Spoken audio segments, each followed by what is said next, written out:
السلام علیکم ورحمۃ اللہ وبرکاتہ.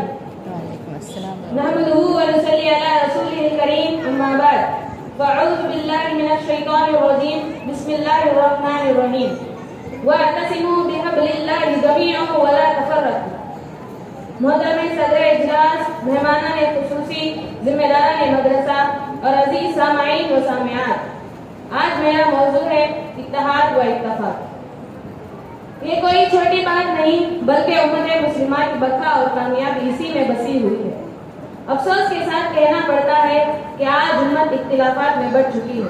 کوئی فرقے کی بنیاد پر الگ ہے، کوئی ذات، خاندان، مال و دولت، مسجد، مدرسہ، حتیٰ کہ معمولی باتوں پر بھی لڑنے کے لیے تیار ہے.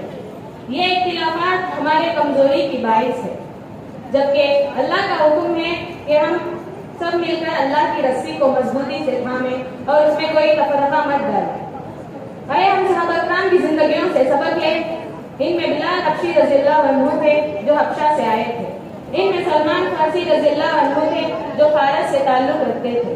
ابو ذر غفاری، ابو طلحہ انصاری، خالد بن ولید اور عبداللہ بن ام مکتوم رضی اللہ عنہ. کوئی ایماندار تھا، کوئی فقیر، کوئی نابینا اور کوئی جنگجو، مگر ایک دوسرے کو بھائی سمجھتے تھے اور ایک صف میں کھڑے ہوتے تھے اور اللہ کے دین کے لیے متحد تھے. اب ایک واقعہ سنیں جو جنگ یرموک میں پیش آیا.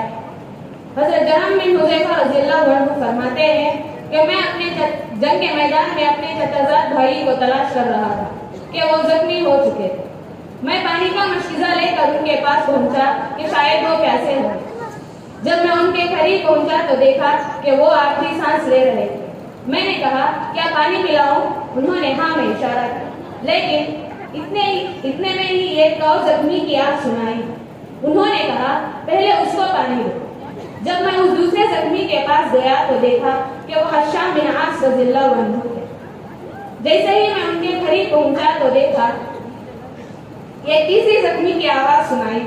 انہوں نے مجھے اس تیسرے زخمی کے پاس بھیج دیا. جب میں اس تیسرے زخمی کے پاس پہنچا تو دیکھا کہ وہ انتقال ہو چکا تھا. پھر واپس میں ہشام رضی اللہ عنہ کے پاس آیا تو دیکھا کہ وہ بھی دم چڑھ چکے تھے. اور پھر اپنے چچازاد بھائی کے لیے واپس آیا تو دیکھا کہ وہ بھی شہید ہو چکے تھے. اللہ اکبر. یہی اصل اتحاد، بھائی چارگی اور قربانی جو صحابہ کی زندگیوں کا حصہ ہے. آج ہمیں بھی ایسے ہی اتحاد کی ضروری ہے.